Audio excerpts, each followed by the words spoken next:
திருவள்ளுவரின் வழியில் வாழ்ந்து வாழ்வின் உன்னத நிலையினை அடைய திருக்குறளோடு நாம் என்னும் இந்த நிகழ்விலே இணைந்திருக்கின்ற உங்கள் அனைவருக்கும் முதற்கண் வணக்கம்.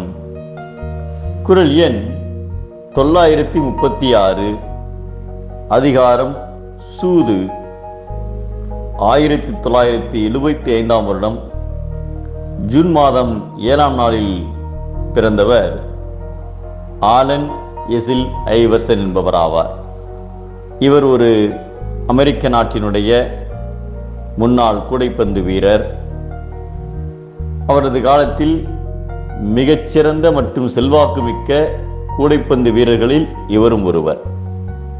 இவரை A1 என்றும் தி ஆன்சர் என்ற புனைப்பெயராலும் அழைக்கப்பட்டார்.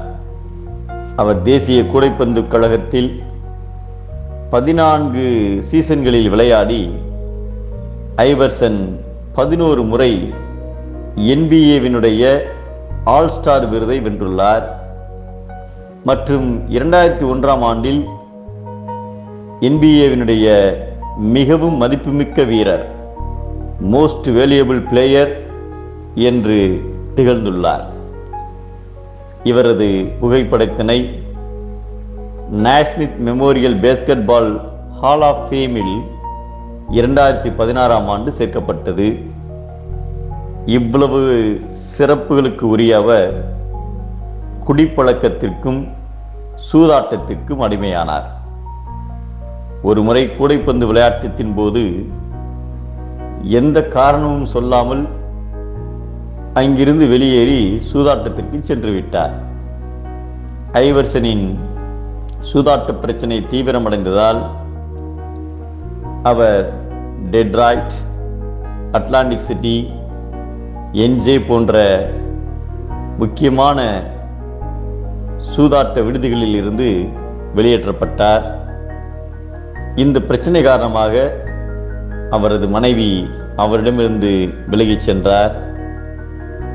அவர் தனது தேசிய கூடைப்பந்து கழகத்தில் சம்பாதித்த மொத்த பணமான 200 மில்லியன் பணத்தை சூதாட்டத்தில் இழந்தார். இதனால் அவர் கூடைப்பந்து மூலம் சம்பாதித்த அனைத்து புகழையும் இழந்து பல வகை துன்பங்களை அனுபவித்தார். சூது என்ற முட்டாள்தனத்தில் மூழ்கியவர்கள் வயிறார உண்ணாமல் துன்பத்தில் வருந்தி துடிப்பர் என்பதை அகடாரார் அல்லல் உழப்பர் சூதென்னும் முகடியான் மூடப்பட்டார் என்கிறார் நம் தெய்வப்புலவர் திருவள்ளுவர். சூது ஆடினால் துன்பம், தீதின்றி வாழ்வதே இன்பம்